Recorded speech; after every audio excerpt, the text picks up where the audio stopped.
Halo teman-teman yang berbahagia, berjumpa kembali dengan saya Dr. Andri, spesialis kedokteran jiwa dari Rumah Sakit Omni Alam Sutra Tangerang.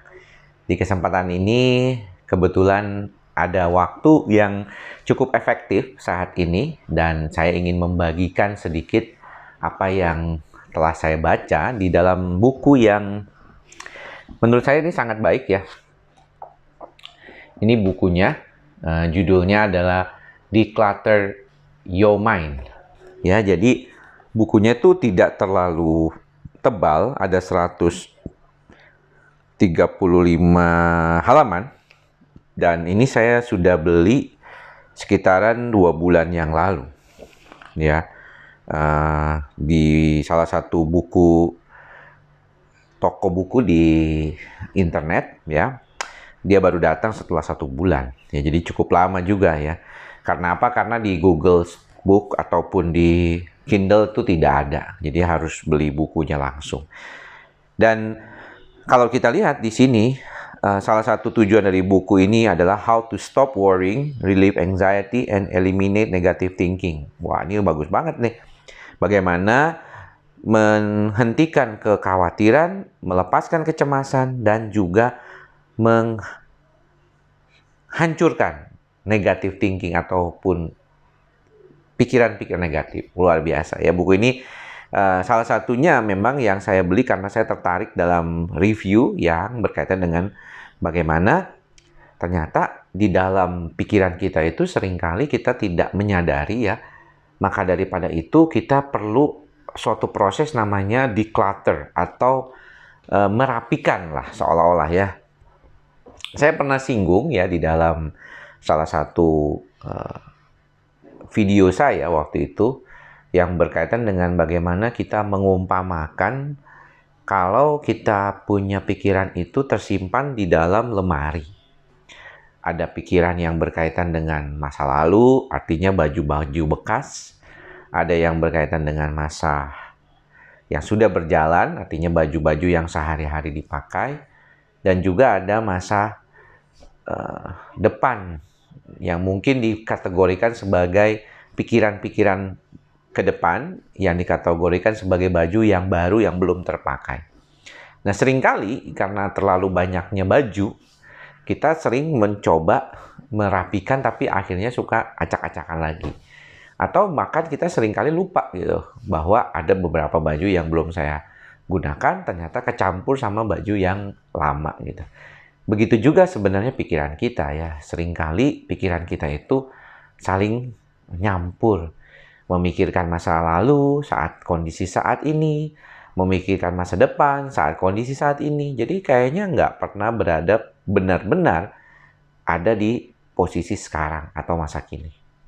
Nah, di dalam salah satu buku, bab ini ya, di dalam salah satu babnya disebabkan ada beberapa penyebab ya terjadinya penumpukan masalah atau penumpukan pikiran-pikiran yang biasanya mengkhawatirkan, mencemaskan atau membuat pikiran negatif, yaitu karena kita terlalu banyak menerima informasi. Nah, menarik nih sebenarnya kalau kita bicara tentang peran otak. Pada dasarnya, manusia itu akan selalu mencoba memahami situasi yang baru. Dia akan mencoba belajar dari berbagai macam faktor dan akhirnya mencoba menyimpulkan dan melakukan adaptasi terhadap kondisi itu. Sayangnya, kadang-kadang kita mendapatkan terlalu banyak informasi. Terlalu banyak informasi ini biasanya juga dikaitkan dengan persepsi kita yang seringkali berbeda antara satu dengan yang lainnya. Banyak di antara kita yang mungkin merasakan bahwa pikiran kita ini seringkali tidak seperti yang kita inginkan. Dia seringkali berkelana kemana-mana. Nah, mengapa dia bisa demikian? Nggak mungkin itu jalan sendiri. Karena tanpa sadar kita sebenarnya memasukkan ya, pikiran-pikiran itu ataupun informasi-informasi dari luar itu ke dalam pikiran kita. Dan itulah yang memang terjadi. Baik disadari maupun tidak. Kalau disadari seperti saya membaca buku ini. Saya membaca buku ini Kemudian saya mendapatkan hal yang bisa saya lakukan untuk membuat video ini. Membuat video ini berdasarkan apa yang saya baca dari buku ini. Ya kan? Kalau enggak, saya nggak punya ide. Jadi sebenarnya tambahan informasi dari buku ini itu membantu saya. Bagus untuk membuat saya bisa membicarakan hal ini kepada teman-teman. Permasalahannya adalah kita seringkali tanpa sadar memasukkan hal-hal yang negatif. Ya, kita mencari hal-hal yang mungkin positif itu jarang. Malah kita tanpa sadar otak kita dimasuki oleh hal-hal negatif. Nah, negatif dalam artian persepsi yang kita lakukan ataupun kita tekankan pada apa yang masuk dalam otak kita itu menjadi tidak bisa kita arahkan ke hal yang positif. Mengapa? Karena terlalu banyak. Jadi bayangkan kalau Anda punya lemari pakaian, ya, isinya itu pakaian lamanya itu yang lusuh-lusuh itu lebih banyak daripada yang baru. Mungkin yang baru tetap kelihatan, tetapi pandangan mata kita secara keseluruhan akan melihat hal-hal yang sifatnya tuh tadi, yaitu yang lusuhnya, yang jeleknya, yang negatifnya. Inilah sebenarnya masalah yang berkaitan dengan bagaimana keadaan pikiran kita itu akan saling berkaitan satu sama lainnya. Jadi sebenarnya bukan berarti kita ini nggak punya pikiran positif gitu ya, atau bahkan pikiran netral di otak kita.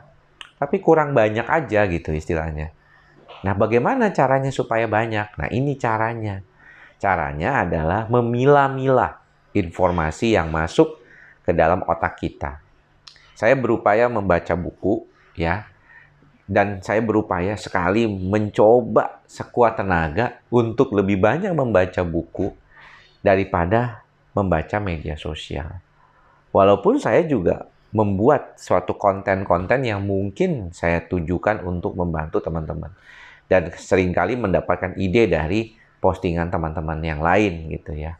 Tapi kalau saya pikir, yang paling penting buat saya sekarang adalah bagaimana saya bisa memberikan diri saya hal-hal yang positif lebih banyak agar saya bisa bertemu pasien dalam keadaan yang jauh lebih positif.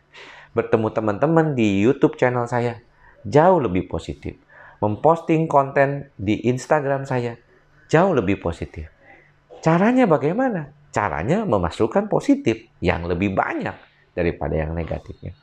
Karena negatif sudah otomatis masuk ke kepala kita tanpa kita bisa pilah-pilah kadang-kadang karena kita nonton TV, baca media sosial, tanpa sadar kita scrolling dan segala macam. Jadi yang positifnya harus benar-benar diniatkan masuknya di otak kita sehingga tersimpan di dalam memori kita dan kita aktifkan nanti ketika saat kita membutuhkannya. Demikian apa yang bisa saya sampaikan di dalam kesempatan kali ini. Nanti saya akan terus bicarakan tentang apa yang saya baca dalam buku ini. Mudah-mudahan nanti bisa membantu teman-teman juga bersama kita menghilangkan kecemasan dan mengeliminasi pikiran-pikiran negatif kita. Oke? Mantap, luar biasa. Jangan lupa kita selalu tekankan mantra kita bersama, ikhlas, sabar, dan sadar. Semoga semua makhluk berbahagia. Sampai bertemu lagi di lain kesempatan. Salam sehat jiwa. Bye-bye.